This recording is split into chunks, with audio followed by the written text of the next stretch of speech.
Nehemiah timiensa.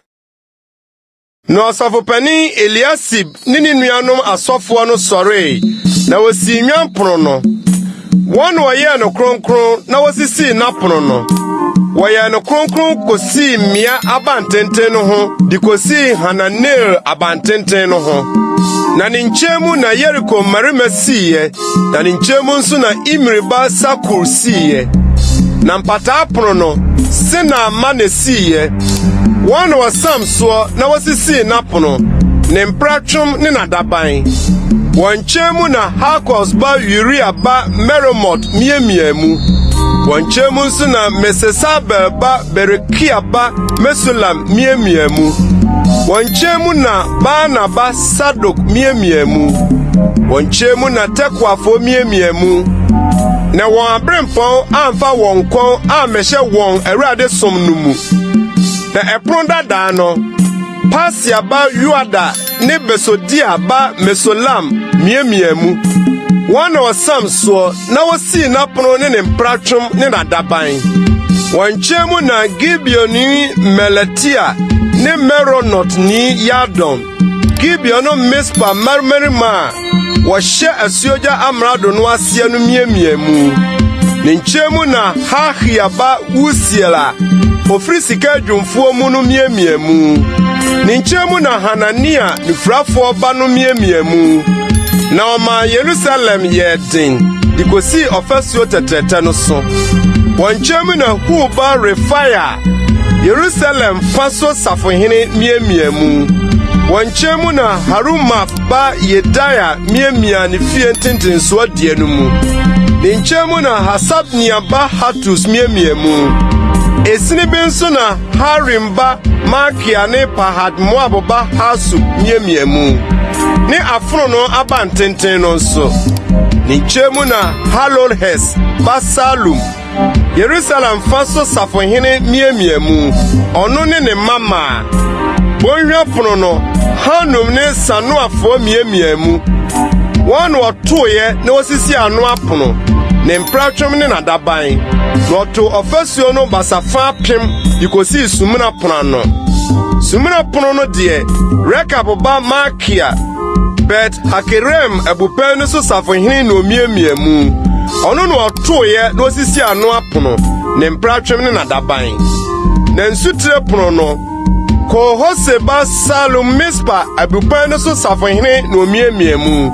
Ono no otoye no kata aso no osisi ano apono ne mpratwom ne nadaban. Oto nsuka ho fasuo nso ohene tro no ho dikosi ntwede a esane free David kromu no ho. Ono so na Asbok ba Nehemiah Besu abupen faso safohene betwa miemiemu dikosi David adamnantentenso. Ni otare a woyoe no ho ara dikosi no mani fie. Ono so na Lewifo no Bani ba Rehum betwa miemiemu.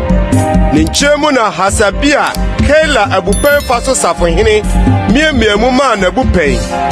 Ono so na won nuanom Henadab ba Bawai Kela abupen faso safohene betwa miemiemu. Ninchemu na Yesua ba Eser Mispa safohene miemia esina eka ho no mu. Kokuam amiade dan ntwedia no ntentenso. Ono so na Sabai ba Baruk betwa bo modin miemia esina eka ho no mu. Frintwea so no ho dikosi osofopani Eliasib fie pono ano. Ono so na Hakos ba Uriah ba Meromot betwa miemia esina etia mienu no mu. Difri Eliasib fie pono ano kosi Eliasib fie awie no hwa. Ono so na asofo no Yordan insunuafo no betwa miemiemu. Ono so na Benjamin ne Haso betwa ye wonfie ntentenso. Ono so na Anania ba Masaya ba Asaria betwa ye ne fie ho. Ono so na Henadab ba Binui betwa ye miemia esinia eka ho no mu. Difri Asaria fie no ho kosi kokoa no mu ne ntwea so no ho. Usaya ba Palal di ntwea so no ni abantenten a etene free atifia himfie na duafo abanwa ho no ntentenso. Ono so na Paros ba Pedaya diye na nsɔfokwaa no tena Ofel de kosi nsuo pono no ntentensoɔ apueɛ ne abantenten a efiri adie no fam. Ɔno so na Tekoafoɔ no bɛtoa miamia esini a etia mienu mu abantenten kɛse a efiri adie no ntentensoɔ kosi Ofel fasuo no ho. Efra pɔnkɔ pono no na asɔfo no miamia mu. Wɔn nyinaa wɔwɔn afie ntentensoɔ. Wɔn so na Imer ba Sadok bɛtoaeɛ ne fie ntentensoɔ. Ɔno so na Sekania ba Semaia apueɛ pono no hwɛfoɔ no bɛtoaeɛ. Ɔno so na Selemia ba Hanania ne Hanu a ɔyɛ Salaf ba a ɔtɔ so 6 no bɛtoa miamia esini a etia mienu no mu. Ɔno so na Berekia ba Mesolam bɛtoaeɛ ne pia ntentensoɔ. Ɔno so na Makia sikadwomfoɔ ba no bɛtoa kosi nsɔfokwaa ne adwadifoɔ no fie. Mifka pono no ntentensoɔ kosi ntwea so abansoro dan no ho. Na ntwea so abansoro dan no ne nnwa pono no ntam no sikadwomfoɔ ne adwadifoɔ na miamia mu.